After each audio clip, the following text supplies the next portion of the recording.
I'll move over to His Excellency Badr, Your Excellency. You are the special envoy for business and philanthropy, amongst other roles that you have in the UAE.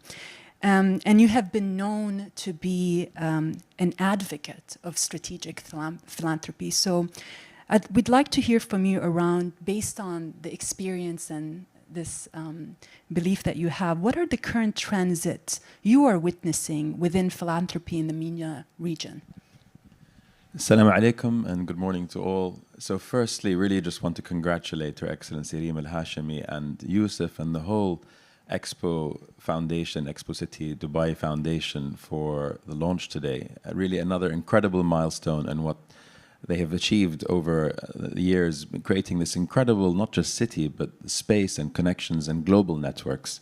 So many congratulations. As I was reflecting on Her Excellency's words, Her Excellency really does epitomize our nationals, our nation's formal or official or semi-official motto, which is nothing is impossible, right? La shay mustahil. And this is really what drives everything forward, including today's launch. So congratulations, Your Excellency. So just some historical context. Philanthropy obviously is an age-old practice and has been practiced ever since humans gathered in groups.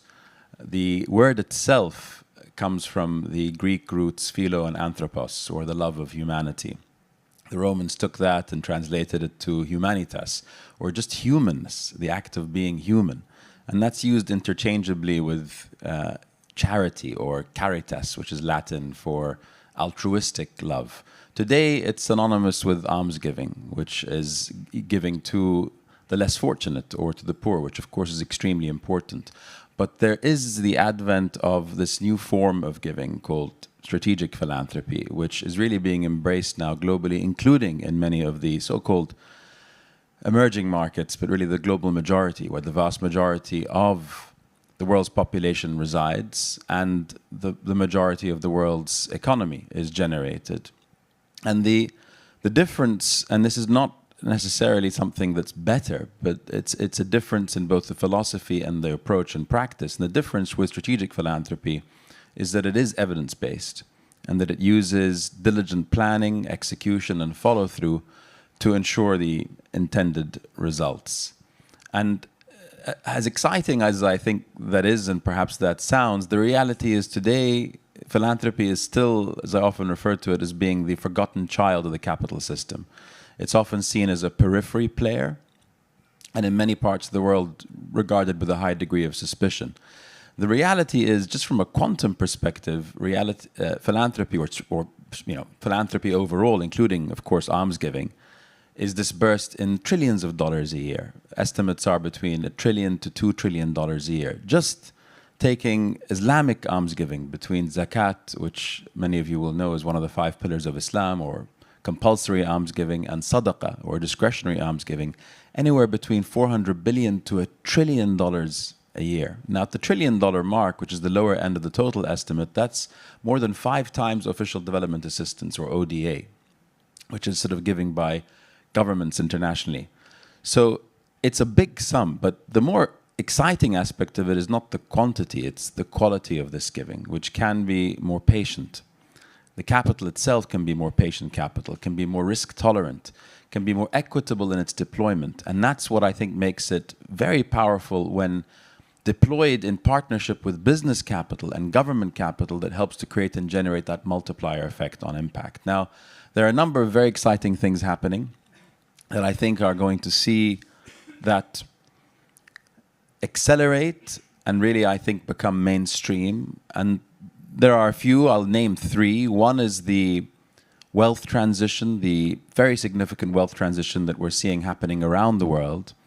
They estimate $60 trillion of wealth is going to transfer from one generation to the next within the coming couple of decades. In Asia alone, it's north of $20 trillion. And that's going and feeding into the second point, to today's youth. And today's youth have, and I'm not speaking on behalf of youth, unfortunately, but data shows that today's youth have many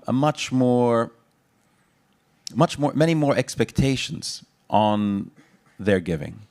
So they want to be more connected to their giving. They have more expectations on governance, on transparency, on accountability. They want to be more engaged, involved, on being able to measure the impact and seeing and feeling and touching the results of their giving.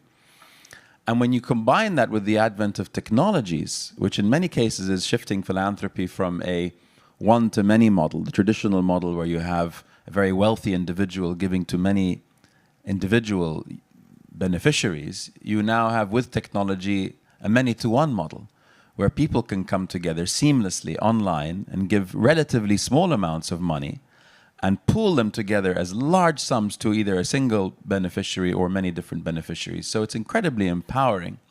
And then when you pile onto that things like AI, when we're talking about, as Yusuf was mentioned, data both analysis, but also dissemination and helping to guide better practices, including through philanthropy, it can be extremely exciting.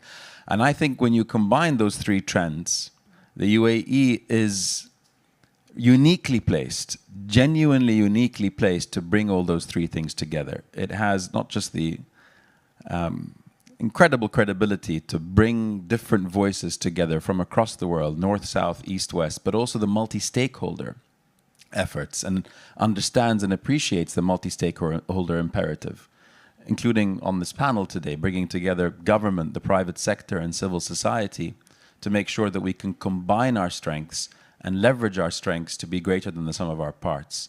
So I think it's incredibly exciting.